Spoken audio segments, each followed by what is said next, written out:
Isso ali se chama capotraste. É um acessório que a gente usa para fazer alguns sons que sem ele a gente não consegue fazer. Isso, tem algumas notas musicais que a gente tem que fazer esse movimento aqui com o dedo, né? Que a gente chama de pestana, né?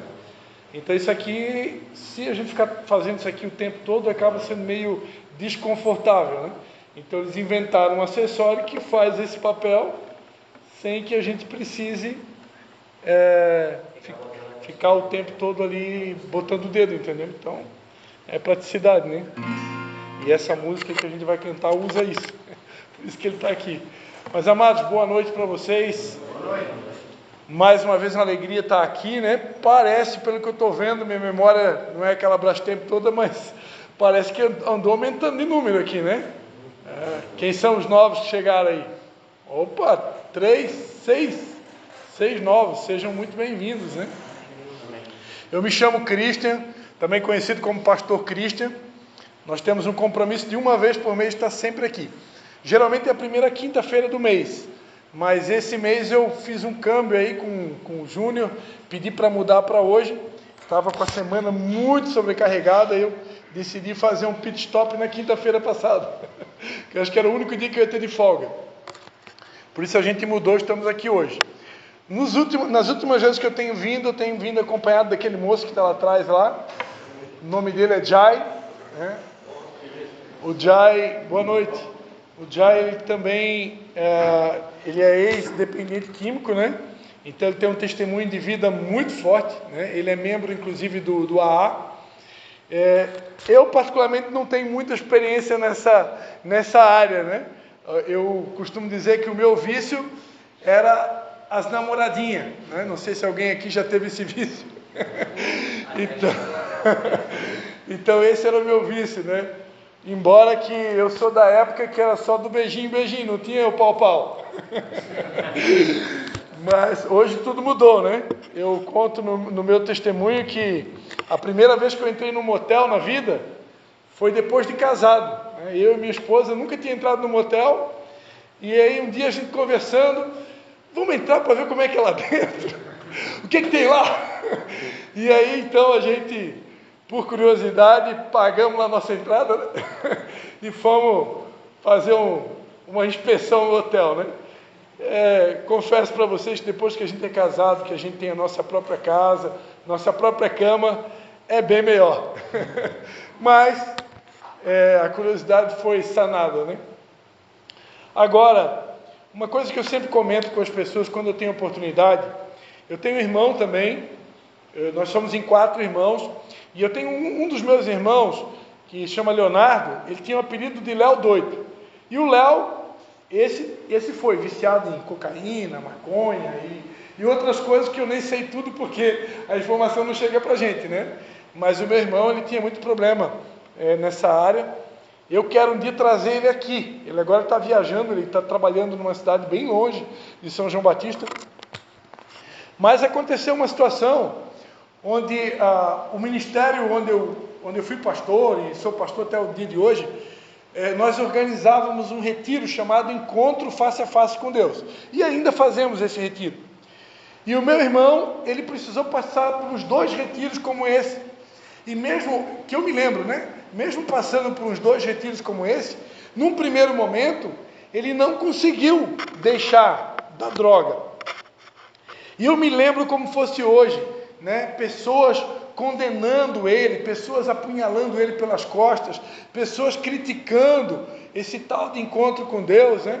Porque não adianta de nada, olha só, o cara voltou para a droga e tal, e, que fraco, né? Caiu de novo, voltou para a droga. E eu me lembro que um dia Deus me usou, num culto, para, sem citar nomes, defender o meu irmão. Por quê? Porque Deus me usou para defender. Por quê, amados? Quando você vai aproximando cada vez mais de Deus, você vai descobrindo que Deus está muito mais preocupado, interessado em tratar coisas dentro de nós que ninguém vê. O ser humano se preocupa muito com o externo. Ah, fulano de tal fuma, fulano de tal bebe, fulano de tal isso. E geralmente o que as pessoas falam, o que elas criticam, o que elas apontam, é aquilo que elas conseguem ver com os olhos. Só que eu aprendi, há muitos anos caminhando com Deus, andando com Deus, tendo intimidade com Deus, eu descobri que para Deus, não que não seja importante tratar essas coisas, mas para Deus isso não é a prioridade. A prioridade de Deus é trabalhar coisas internas dentro de nós. Eu descobri na Bíblia que o pecado dos pecados não é droga, não é maconha, não é cocaína, não é heroína, não é morfina, não é bala, não é cachaça, não é uísque, não é vodka. Sabe qual que é o pecado dos pecados?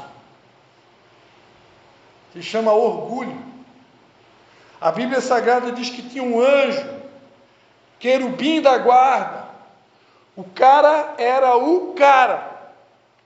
Ele era o número 1 lá no céu depois de Deus. Até que um dia ele determinou na mente dele: subirei no mais alto trono, serei semelhante ao Altíssimo.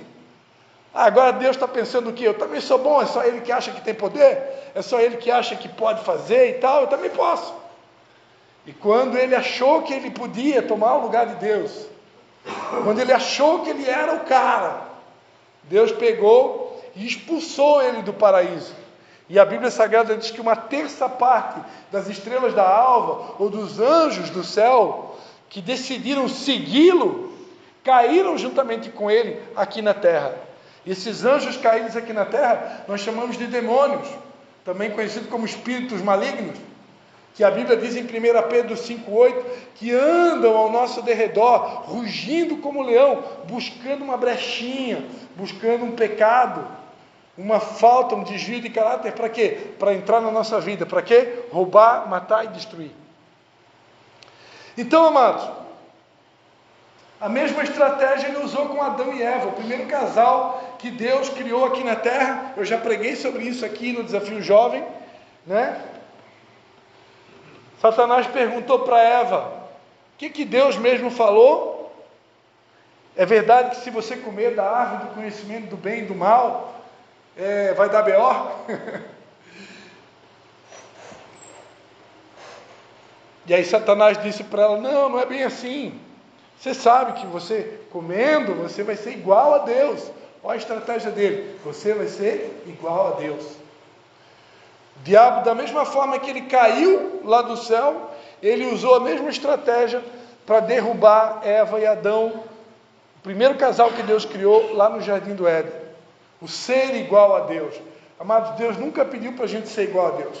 Deus quer que a gente se torne semelhante a Jesus. Jesus, ele é a imagem exata do Pai. A Bíblia diz em Hebreus capítulo 1, que Jesus, ele é a imagem expressa do Pai. Olhando para Jesus, você vê o Pai. Jesus, certa feita, falou para um discípulo chamado Filipe, que disse: Senhor, mostra-nos o Pai. E aí Jesus disse: poxa, Filipe, eu estou há tanto tempo com você, como assim que você está pedindo para mostrar o Pai? Você não sabe que olhando para mim você vê o Pai? Jesus, ele era a expressa imagem do Pai. Então a minha preocupação na terra hoje é ficar parecido com Jesus. Foi que eu estava conversando com o Jai essa semana. Nós podemos até querer e devemos querer ficar parecido com Jesus, mas a gente nunca vai ser Jesus. Jesus só tem um, amados, e vai existir um. E a gente já vai cantar uma música para ele. Só tem um. Então eu preciso e devo desejar me tornar parecido com ele, semelhante a ele, mas nunca querer ser ele, ou estar no lugar dele, porque Satanás quis isso e por isso foi derrubado. Então orgulho, amados, que a Bíblia chama de altivez de espírito, é o espírito altivo, né? Mais ou menos isso aqui, ó, né? É aquela coisa, né? Nas nossas igrejas, geralmente, lá a gente chama de altar, né? Que é um lugar onde os pastores, os pregadores, eles sobem naquele lugar, né? Geralmente tem um microfone lá, e quando a gente sobe no altar, o que acontece? A gente fica numa posição privilegiada, né? Mas eu particularmente não gosto. Se eu pudesse, eu não pregaria no altar. Se eu pudesse, eu ficaria ali embaixo. Porque quando a gente sobe no altar e a gente sobe um degrau, assim como eu estou aqui agora fazendo esse teatrinho aqui, passam a impressão muitas vezes que a gente é superior, que a gente está no novo nível, né? No novo degrau, e não é nada disso. Jesus, a Bíblia diz que ele, sendo em forma de Deus, não teve por usurpação ser igual a Deus, mas a si mesmo tomou a forma de servo e se esvaziou até a morte, e morte de cruz. Então Jesus, embora sendo Deus, ele tomou a forma de um homem. Para quê? Se alguém aqui fosse Deus, você ia querer se rebaixar, meu irmão? Vamos e vemos, fala a verdade aí. Se algum de nós aqui fosse Deus, você ia querer se rebaixar? Você tendo todo o poder sobre tudo e todos, porque Deus tem poder sobre tudo e todos. E aí Jesus, sendo Deus, ele decidiu se rebaixar, ou seja, ele decidiu, estava em cima do pedestal e ele, decidiu descer. Eu amo a Bíblia, porque na Bíblia tudo é como se fosse um grande quebra-cabeça, né, Tiago? E tudo se encaixa. Você sabia que Jesus Cristo se batizou num rio chamado Jordão? E você sabia que o nome Jordão, em hebraico, a tradução é aquele que desce? Jesus, até no dia do batismo, ele já ensinou uma lição. Eu vou me batizar no rio que se chama aquele que desce. O Rio Jordão, ele é um rio que, diferente de todos os outros, ele vai descendo, aproximadamente 600, 800 metros abaixo do nível do mar, e ele desemboca em um lugar chamado Mar Morto, e ali ele para. Então é um rio que literalmente ele desce, por isso se chama aquele que desce, e Jesus decidiu se batizar num lugar que se chama aquele que desce. Por quê? Porque ele já estava ensinando uma lição. Ele não veio para subir, ele veio para descer. E um outro camarada, muito conhecido na Bíblia, que foi o camarada que preparou o caminho dele, e a letra dessa música que a gente vai cantar, é uma música que ela fala de João Batista e fala de Jesus, porque a letra da música diz: estou preparando um caminho. Quem é que preparou o caminho de Jesus aqui quando esteve aqui na terra? Quem preparou a primeira vinda dele? Um homem chamado João Batista. E eu sou PhD nesse cara porque eu nasci na cidade de São João Batista, né? Então eu sei tudo sobre ele, mais ou menos.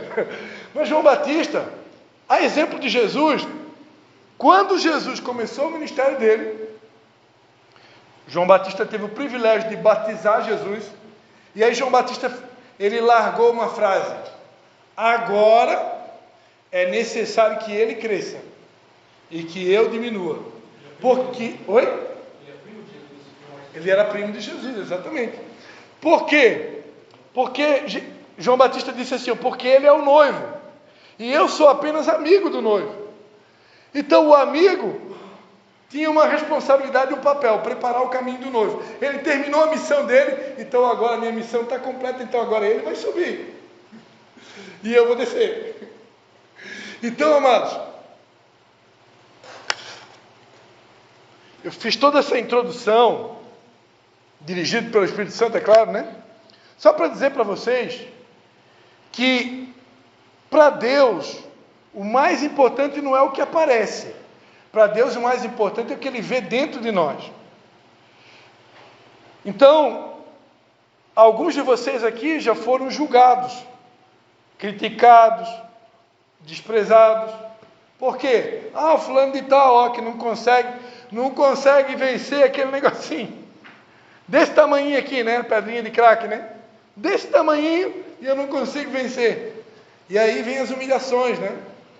Só que, saiba você, que o maior desafio de Deus não é levar o ser humano a vencer uma dependência química.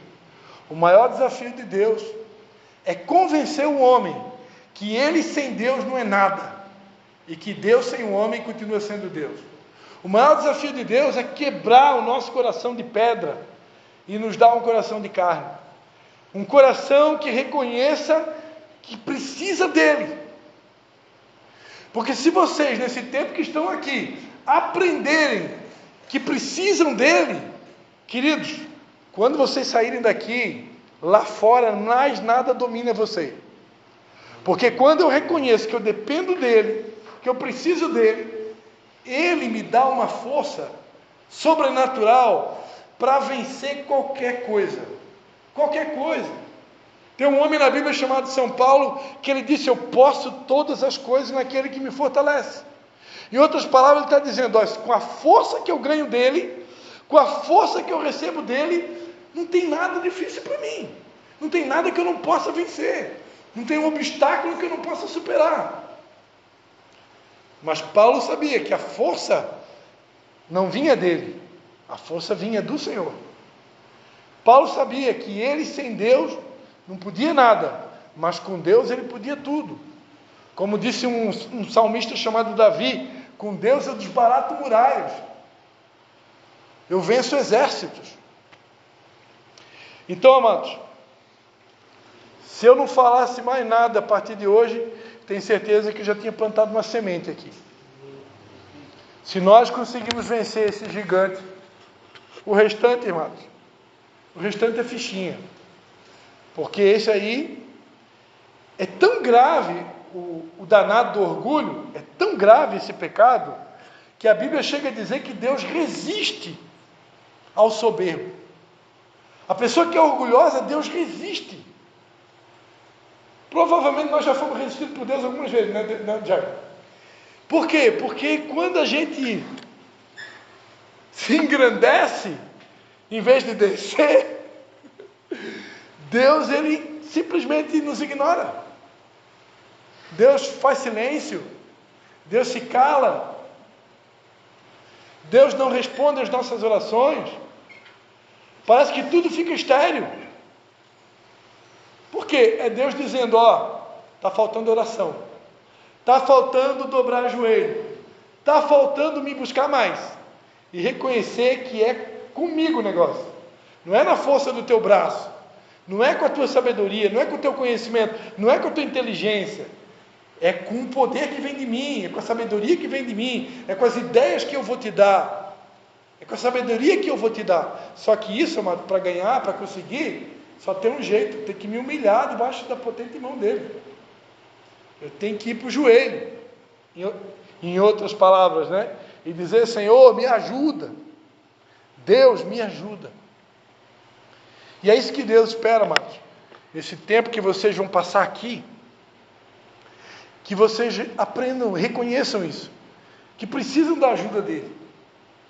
Porque pode até haver um protocolo, e com certeza todas as casas como essa têm um protocolo. E o protocolo diz que você tem que fazer isso, e se você fizer tudo certinho e cumprir todas as regrinhas, no final de 9 meses ou 12 meses, você vai ter vitória. Ok. Protocolos são necessários. Mas, se não tiver Deus no negócio, não tem protocolo nenhum no mundo que resolve. O que resolve é Deus. O que resolve é Deus. É buscar Ele. É fazer o que vocês estão fazendo aqui agora, né? Separar um tempo para ouvir a palavra dEle, para estar na presença dEle. Que é isso, é tudo que a gente precisa. Na presença dEle e através da palavra dEle, eu sou curado, eu sou liberto, eu sou restaurado, eu sou transformado. E essa palavra aqui, amados, ela é poderosa. Ela é mais penetrante do que uma espada de 2 gumes. Ela entra lá no profundo, no escondido, e ela separa a nossa carne do nosso espírito. Ela faz uma divisão. Ela remove aquela natureza pecaminosa que existe dentro de nós. Cada vez que alguém prega essa palavra, ela é que nem um bisturi. Ela vai lá dentro na raiz e ela mexe alguma coisa lá dentro de nós. E Deus quer fazer o quê? Uma purificação. Ele quer arrancar a nossa natureza pecaminosa, que nos separa de Deus, e nos dá uma nova identidade. Amém, queridos? Eu quero cantar uma música. A gente estava falando agora desse homem chamado João Batista, né? Que, a exemplo de Jesus, também decidiu descer. ó, eu quero descer para que ele cresça.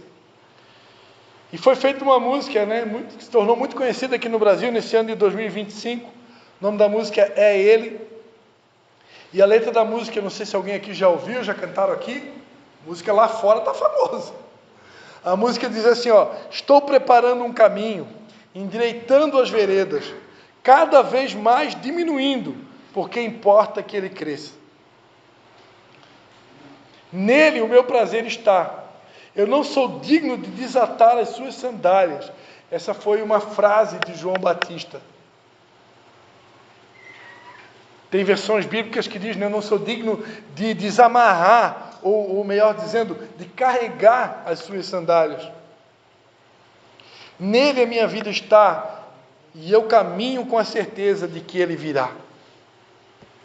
A letra vai dizer, né, que eu caminho com a certeza que ele virá. Esse Jesus que nós tanto pregamos, amados, ele vai voltar.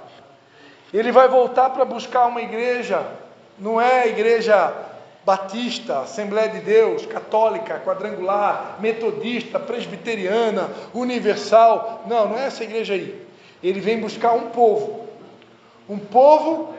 que foi lavado e remido pelo sangue do Cordeiro de Deus. Um povo que crê que Jesus é o Messias prometido, que viria a esse mundo para morrer numa cruz em nosso lugar. Porque a Bíblia diz que não há um justo sequer. Todos pecaram e destituídos foram da glória de Deus. Então, Jesus veio a esse mundo para morrer no nosso lugar na cruz. Para através do seu sacrifício, do seu sangue derramado, nós recebemos a remissão dos nossos pecados. E se eu acredito nisso, se eu acredito nessas escrituras, elas falam que esse mesmo Jesus, ele virá nas nuvens, com os seus anjos, para arrebatar todo aquele que nele crê. E perante os sinais que aqui estão nesse livro, tudo indica que esses dias estão se aproximando. A volta dele está se aproximando.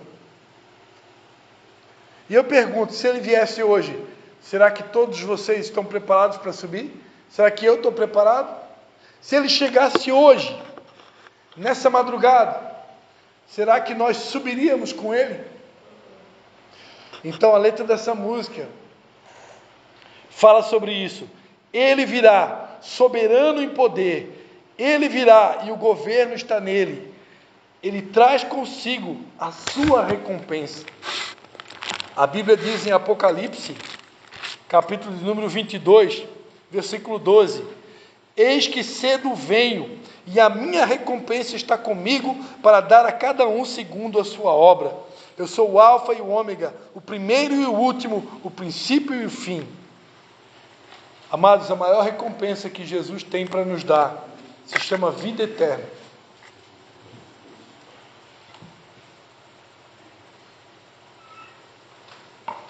A Bíblia diz que Deus amou o mundo de tal maneira que deu o seu Filho unigênito, o seu Filho único, para que todo aquele que nele crê não pereça, mas tenha a vida eterna.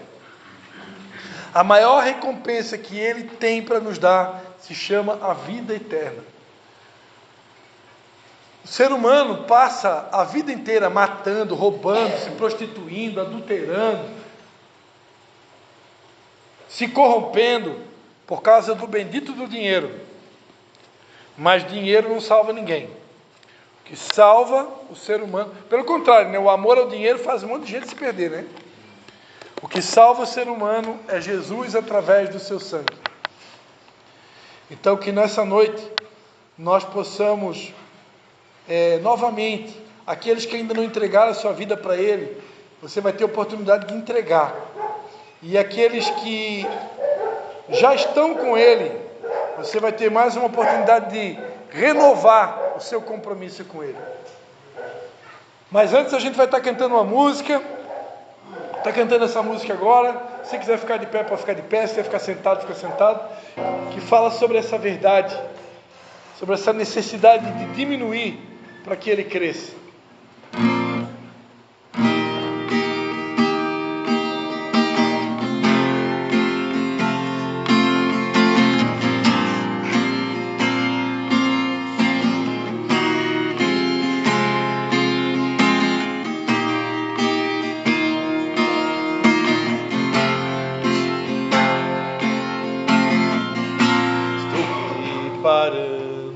caminho, endireitando as veredas, endireitando as veredas, cada vez mais diminuindo, cada vez mais diminuindo. o que importa é que ele cresça, O que importa é que ele cresça. nele o meu prazer está, Nele o meu prazer está. eu não sou digno, Eu não sou digno de desatar as suas sandálias. Nele a minha vida está, e o caminho com a certeza de que ele virá. E é ele, por ele que eu estou gastando a minha vida, perdendo tudo, por amor e com alegria, dono dos meus dias. e é ele, por ele que eu estou gastando a minha vida, perdendo tudo por amor e com alegria, dono dos meus dias. Estou preparando Preparando um caminho, endireitando as veredas, endireitando as veredas, cada vez mais diminuindo. O que importa é que ele cresça, nele o meu prazer está, e eu não sou digno de desatar as suas sandálias. Nele a minha vida está, e o caminho com a certeza de que ele virá. e é ele, por ele que eu estou gastando a minha vida, perdendo tudo por amor e com alegria, dono dos meus dias. E é ele, por ele que eu estou gastando a minha vida, perdendo tudo por amor e com alegria, dono dos meus dias. Ele virá, soberano em poder, ele virá, e o governo está nele. Vejam, ele traz consigo a sua recompensa. Ele virá, soberano em poder, ele virá, e o governo está nele. Vejam, ele traz consigo a sua recompensa. E é ele, por ele que eu estou gastando a minha vida, perdendo tudo por amor e com alegria, dono dos meus dias. E é ele, por ele que eu estou gastando a minha vida, perdendo tudo por amor e com alegria, dono dos meus dias.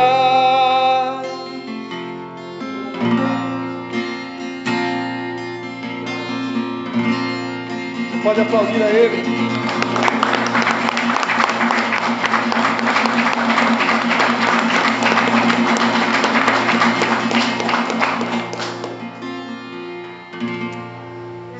sentar, amém?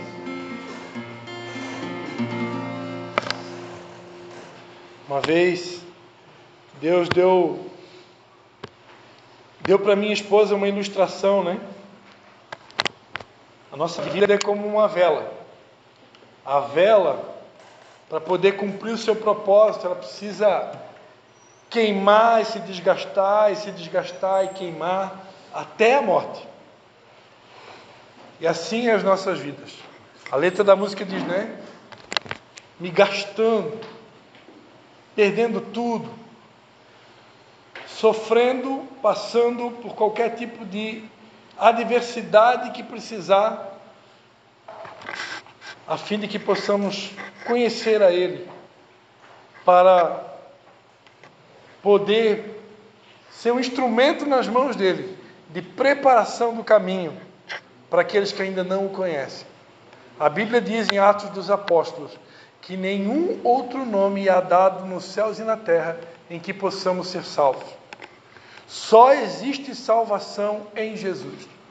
Ele disse, eu sou o caminho, não é um caminho, nem uma verdade. Ele disse, eu sou o caminho, a verdade e a vida.